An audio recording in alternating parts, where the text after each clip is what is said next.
Right now at noon, President Trump is headed to the border, and he says if there is no deal to build a wall, he may declare a national emergency. Plus, how is the government shutdown impacting those who receive food stamps?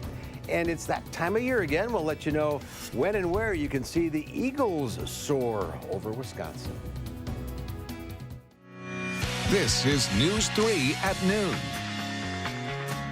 Good afternoon, everyone. I'm Mark Kane. Thanks for tuning in to News 3 on this Thursday afternoon. Meteorologist Dave Caulfield is here now with our first alert forecast. Did we slip into single digits? We did not. The streak is on. 330 days? Yep, like we're up to 330 and counting of no single-digit temperatures in Madison. I don't think we're going to see those single digits anytime soon either, especially because it feels better outside right now. In Platteville, we're seeing a lot of sunshine. Temperatures are already close to where they were for high temperatures yesterday at this time, so about 5 degrees warmer compared to this time yesterday in the low 20s. But the biggest difference is that wind. It has calmed down, so it feels much easier to be outside for longer periods of time. Wind chills are really pretty close to what the thermometer is suggesting. So temperatures over the next 12 hours will reach the mid-20s, which is pretty close to normal for this time of year.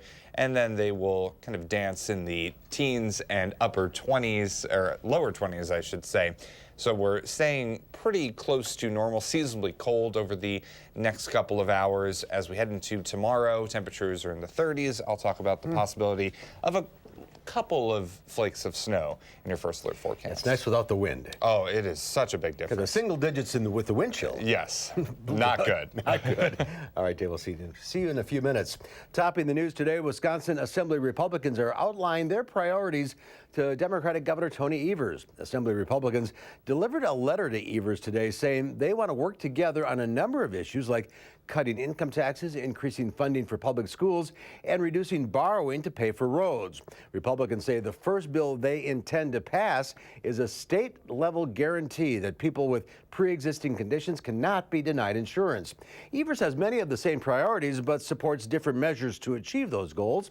For example, he wants to cut income taxes by 10%, but he wants to pay for it by reducing the tax break for corporations. That's something Republicans oppose.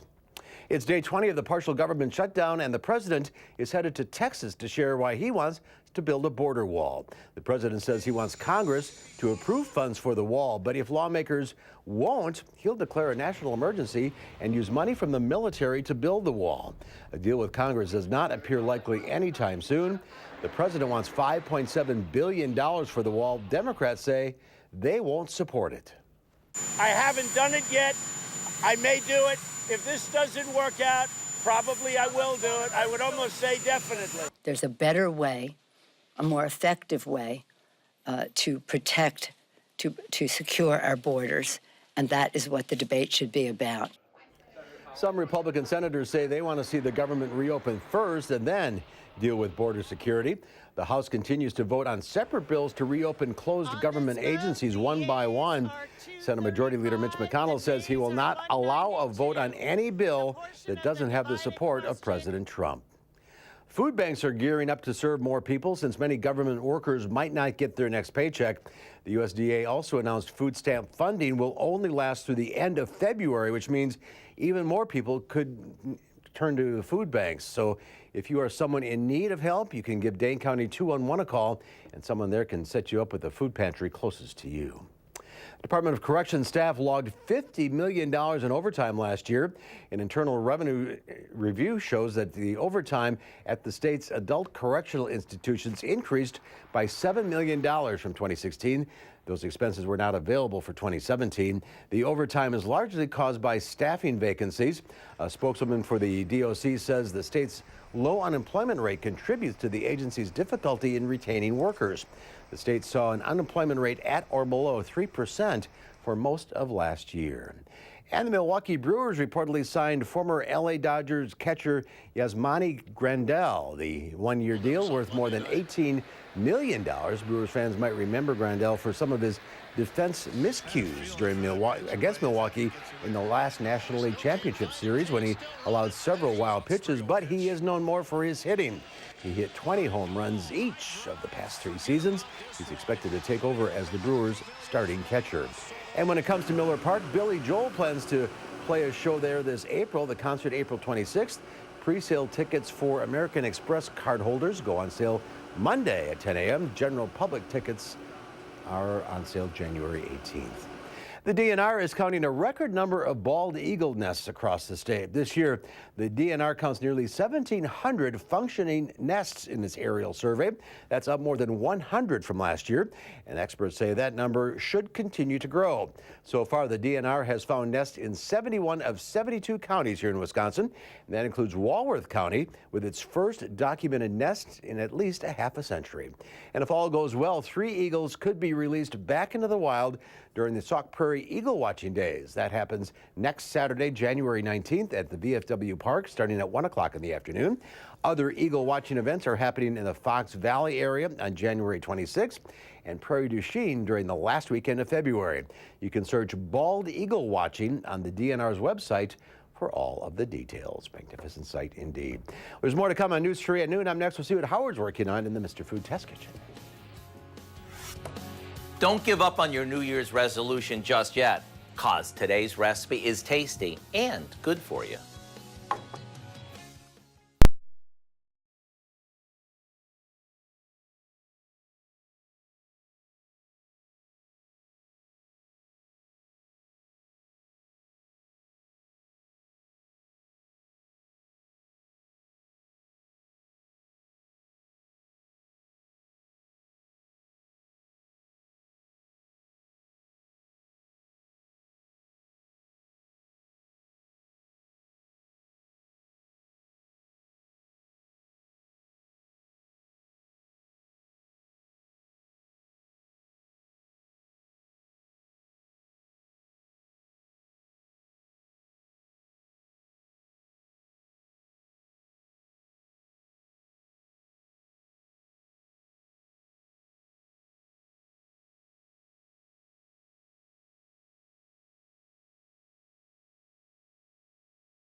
Right about now, all of those charges we made during the holidays are starting to roll in.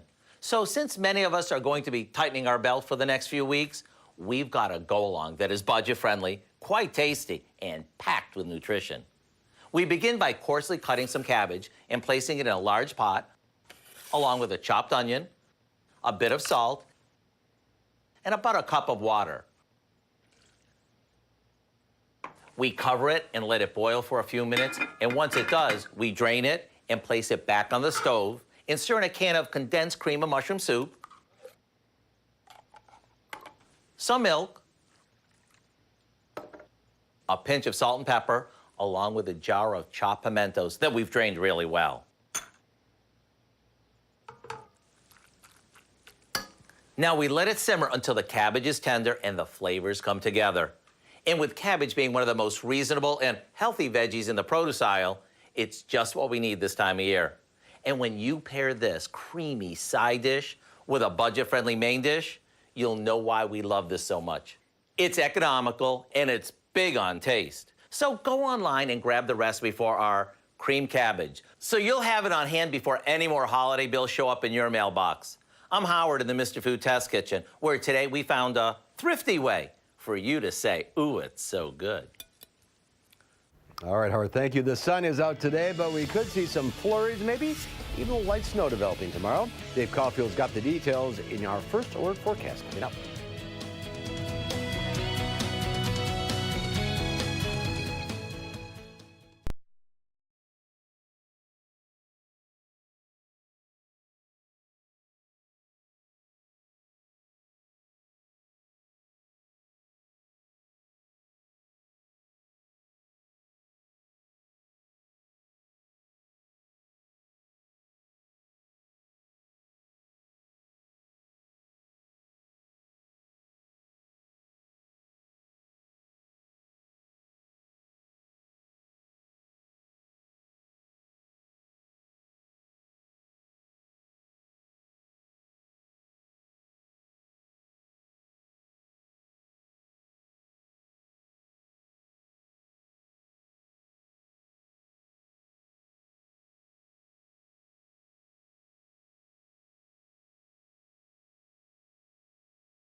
Well, the biggest recall in history is growing, and we are learning more about who is falling for fake news. Here's Diane King Hall with today's Money Watch report.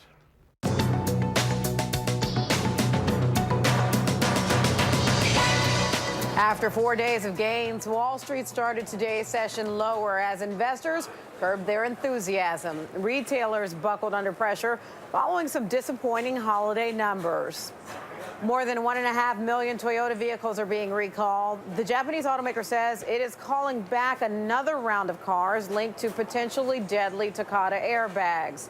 Vehicles on the list include the 2010 through 2013 Corolla and Matrix, the 2011 through 2014 Toyota Sienna, and certain Lexus vehicles made from 2010 through 2017. Prices at the post office are heading higher. The U.S. Postal Service is hiking the cost of forever first-class stamps from 50 to 55 cents starting January 27th.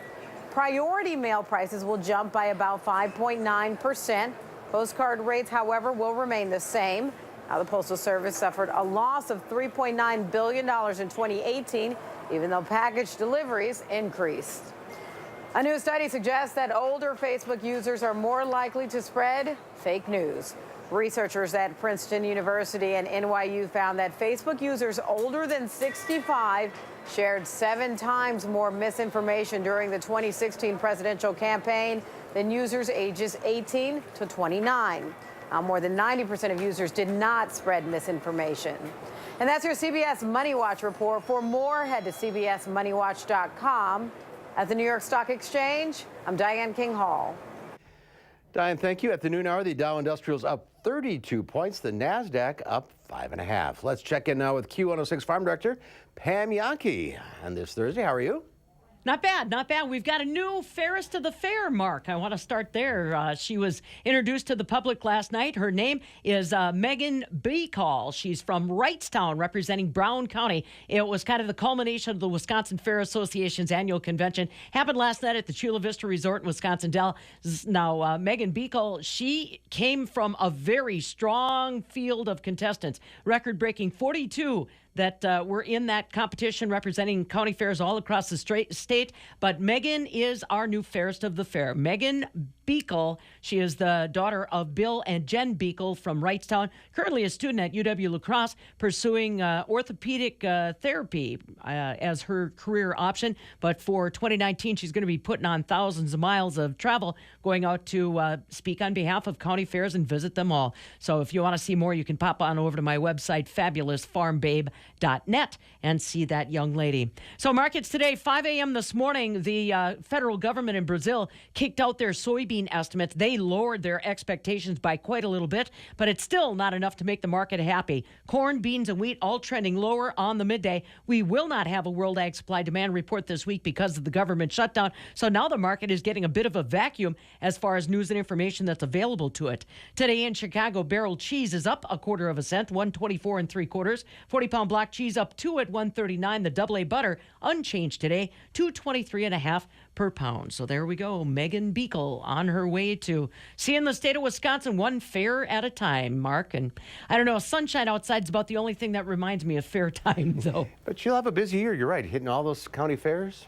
Yeah, and she's very well spoken, so it's going to be fun to get a chance to visit with her and learn more on her perspective on Wisconsin county fairs. All right, well, looking forward to meeting her. Good deal. Thank you, Pam. Let's head out to the backyard. Dave is out in the sunshine with the earmuffs on. Sort of.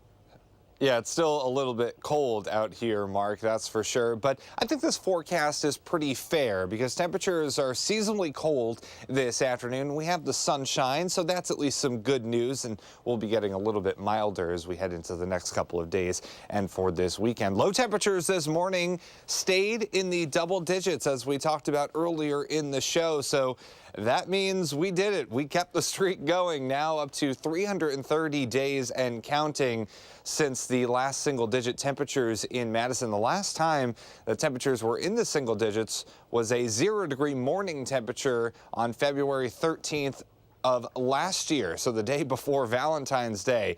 And for all those saying that I was going to jinx it by talking about it yesterday, I didn't jinx it. That's my reaction to it. I'm as surprised as you are that I did not jinx it. So let's stop talking about it before I run out of good luck in that case. Downtown Madison, the Edgewater Skycam, looking at partly sunny to mostly sunny skies. These clouds are of the higher cirrus variety, so we should be in good shape in temperature land, and the wind has calmed down, so that's good news. Look at that. Basically a picture-perfect normal day, normal January day across southern Wisconsin. And we haven't had many of those to start the year and start the month of January. But yesterday was the first day with below normal temperatures. Even so, our monthly temperature departure still is about 11 degrees above where we should be. A very, very warm start to January. Temperatures are a little bit on the chilly side, but not too bad, especially with that wind calming down, right around 20 degrees and about 5 degrees warmer compared to this time yesterday. Now, wind speeds are basically non-existent. That's a welcome change from the gusty conditions that we've been experiencing over the past couple of days. Now, Doppler track is quiet across southern Wisconsin, and as we zoom out, we can see just a few snowflakes well to the north and west. A few snowflakes are possible as we head into late Friday and early Saturday, but not all that much. And while I haven't jinxed double-digit or single-digit temperatures, I feel like I have jinxed snowfall so far because we are about halfway to where we should be see typically for this time of year. We should be around 21 inches of snow, and we are not yet to 10 inches. So we need to get that snow total up a little bit, but we are ahead of last year. We only had about 5 inches of snow last year at this time. So future track is showing pretty quiet conditions. Temperatures are hovering in the 20s as we head into tomorrow morning. A few clouds will be with us, so not as cold to start off our Friday. Highs will be in the mid-30s as we head into tomorrow. Then the clouds on the increase and a few snowflakes, really not looking at too much, could be showing up though as we head into late Friday and early Saturday. Really no accumulations showing up with this. It's that system just doesn't come far enough north to cover us. So that's really how simple it is with that system. But don't be surprised if we see a few snowflakes, but impacts and totals will be very minor into Saturday. Then we clear out as we head into the 7 to 10 day forecast, and temperatures are a little bit closer to 40 degrees by the time we get to Tuesday. So milder weather is back for a little bit, then back into the mid-30s on Wednesday and low 30s on Thursday, with a chance of a few more flurries. But as far as snow totals go, it really doesn't look like we're adding to that snow total significantly anytime soon. Mark? Enjoy the brown. Yes. All right, Dave, thank you. This just in, the Occupational Safety and Health Administration, OSHA, has issued multiple citations following an investigation into an explosion in Sun Prairie. Inspectors determined that Bear Communications and subcontractor VC Tech failed to contact underground utility owners or the local one-call system before drilling. Improper drilling into a gas line led to the explosion that killed Fire Captain Corey Barlow. More on this on later newscasts. And there's more to come today on News 3 at noon.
Marissa DeGroot from the Dane County Humane Society is here with our pet of the week. Hello, Marissa. Hi.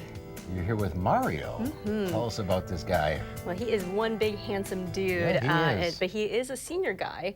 He's about 10 and a half years old, and he came to Dane County Humane Society, was actually transferred in from a shelter in the Fox Valley, a local shelter, because they had a high population of cats, and we had some space for them. You got like 15 of them. Yep, he was one of 15 kitties that came over. So tell us about him. Well, he is just one laid-back dude. Look at him. I think once he gets into a home, he is going to be one of those lap kitties. As soon as you're sitting down, he's going to be sitting right on top of you. Yeah, he's snuggling against you.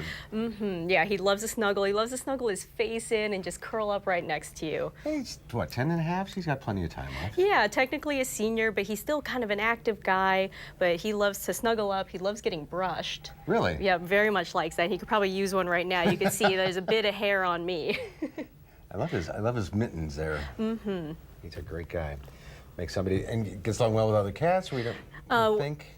We don't have too much information on how he came to the Fox Valley shelter, but I think as long as you're doing a nice little introduction, you can see how he'd get along with other cats or kids in the house. He's well taken care of. He is a big guy. a thick guy, so probably a little exercise would do him well too. So you got a big announcement, your store is opening, your thrift store? Yep, so what was formerly our adoption center west, we're turning into our new thrift store. That's going to be opening to the public on January 21st, but we are still looking for some help there. We're looking for some volunteers, so you can take a look at all that information and more about our thrift store at giveshelter.org. What are you going to be selling? Everything from gently used pet supplies to home goods and clothing, a little bit of everything. All right, and the old location on the west side. Yep. All right, last week we had Cookie. We had Miss Cookie, and believe it or not, she is still available. Oh, really? She was a great dog. And so smart. I just realized that she knows how to roll over and crawl in addition to that sit and shake. You took a video, and it's going to be on your website. Yep, go and check that out on our Facebook site soon. Okay, giveshelter.org. Marissa, thank you. Good luck, Mario. You need another cat. Yes. I mean, my cat is loving this weather, just snuggling up with all of us at the apartment as well. And temperatures are staying a little bit chilly outside, but seasonably chilly. So this is typically what we expect in early to mid-January. Lots of sunshine in Madison on the WISC-TV Skycam, helping those temperatures get into the mid-20s, partly sunny and seasonably cold outside. And we're staying in the 20s overnight with a few clouds here and there. A few snowflakes are possible late on Friday into early Saturday. All right, that's our time for now. Thanks for watching. We'll see you back here at 4. In the meantime, have a great afternoon. Making plans that are weather dependent? Get an accurate 12-hour, even a 10-day forecast. Download the Channel 3000 First Alert Weather app and start planning.